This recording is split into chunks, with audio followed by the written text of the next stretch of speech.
This week, the United States and our international partners finally achieved something that decades of animosity has not: a deal that will prevent Iran from obtaining a nuclear weapon. This deal will make America and the world safer and more secure. Still, you're going to hear a lot of overheated and often dishonest arguments about it in the weeks ahead. So today I want to take a moment to take those on one by one and explain what this deal does and what it means. First, you'll hear some critics argue that this deal somehow makes it easier for Iran to obtain a nuclear weapon.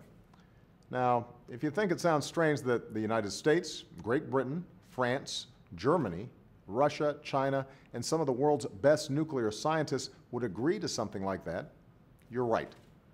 This deal actually closes off Iran's pathway to a nuclear weapon. Today, Iran has enough nuclear material to produce up to 10 nuclear weapons. With this deal, they'll have to ship 98% of that material out of the country, leaving them with a fraction of what it takes to make even one weapon.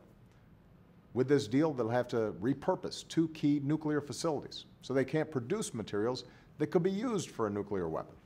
So this deal actually pushes Iran further away from a bomb. And there is a permanent prohibition on Iran ever having a nuclear weapon.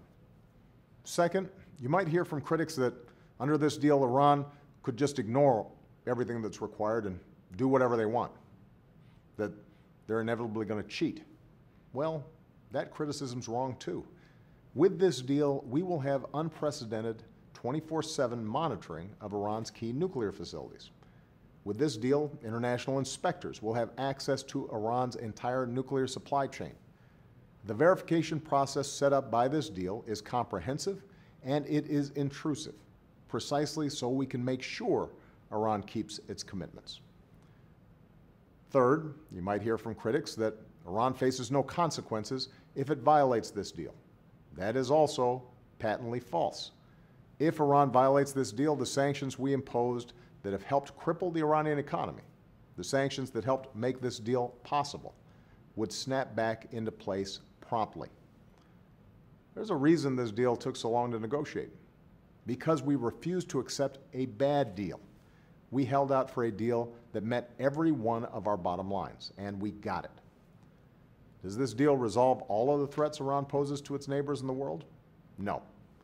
Does it do more than anyone has done before to make sure Iran does not obtain a nuclear weapon? Yes, and that was our top priority from the start. That's why it's in everyone's best interest to make sure this deal holds. Because without this deal, there would be no limits on Iran's nuclear program. There would be no monitoring, no inspections. The sanctions we rallied the world to impose would unravel.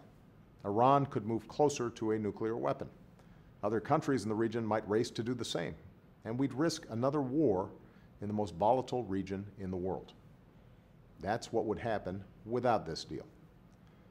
On questions of war and peace, we should have tough, honest, serious debates. We've seen what happens when we don't. That's why this deal is online for the whole world to see. I welcome all scrutiny. Fear no questions. As Commander-in-Chief, I make no apology for keeping this country safe and secure through the hard work of diplomacy over the easy rush to war. And on Tuesday, I'll continue to press this case when I address the National Convention of the Veterans of Foreign Wars, because nobody understands the true cost of war better than those who've actually served in this country's uniform. We have before us a historic opportunity to pursue a safer, more secure world for our children.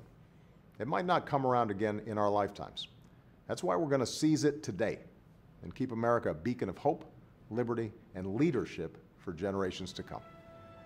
Thanks, and have a great weekend.